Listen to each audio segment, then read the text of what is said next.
ବାଲ୍ୟକାଳୁ ଧର୍ମ ଧନମ ସଞ୍ଚିବି ଏ ଜୀବନ ଅନିଶ୍ଚିତ କେଜାଣେ କାହାର ମୃତ୍ୟୁ ବେଳେ ଆସି ହୋଇଯିବ ଉପସ୍ଥିତ।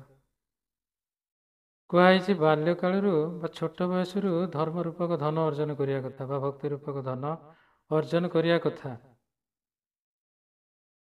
କାହିଁକି ନା କିଏ ଜାଣେ କେତେବେଳେ କାହାର ମୃତ୍ୟୁ ବେଳେ ଆସି ପହଞ୍ଚିବ। ଖାଲି କ'ଣ ବୁଢ଼ା ମରିବେ, ଛୋଟ ଛୁଆ କ'ଣ ମରୁନାହାନ୍ତି କି? ସମସ୍ତେ ମରୁଛନ୍ତି। କେତେବେଳେ ମୃତ୍ୟୁ ବେଳେ ଆସି ପହଞ୍ଚିବ ତାର କିଛି ଠିକ୍ ଠିକଣା ନାହିଁ। ସେଇଥିପାଇଁ ବେଳ ଥାଉ ଥାଉ ବାଳକ ମୋର ବୋଲ କର, ବେଳ ହଉ ଗୋବିନ୍ଦ ସୁମର। ବେଳ ଥାଉ ଥାଉ ଗୋବିନ୍ଦଙ୍କୁ ବା କୃଷ୍ଣଙ୍କୁ ବା ଭଗବାନଙ୍କୁ ଭଜନ କରିବା ବା ଭକ୍ତି କରିବା ନିହାତି ଦରକାର। କୌମାରେ ଆଚରିତ ପ୍ରାଜ୍ଞ।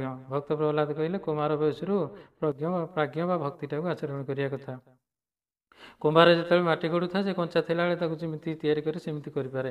ଯେମିତି ଛୋଟ ପିଲା ସେ ନିଜକୁ ଯେମିତି ତିଆରି କରିବା ପାଇଁ ଚାହିଁବ ସେ ସେମିତି ତିଆରି କରିପାରିବ। ଆଉ ବଡ଼ ହେଲା ପରେ ଆଉ ତିଆରି କରିବା ପାଇଁ ଚାହିଁଲେ ଯେମିତି ମାଟିଟା ଶୁଖିଗଲା ପରେ ଭାଙ୍ଗିଯିବ, ଆଉ ସେ ଅନ୍ୟ କିଛି ଜିନିଷ ତିଆରି କରିହେବନି।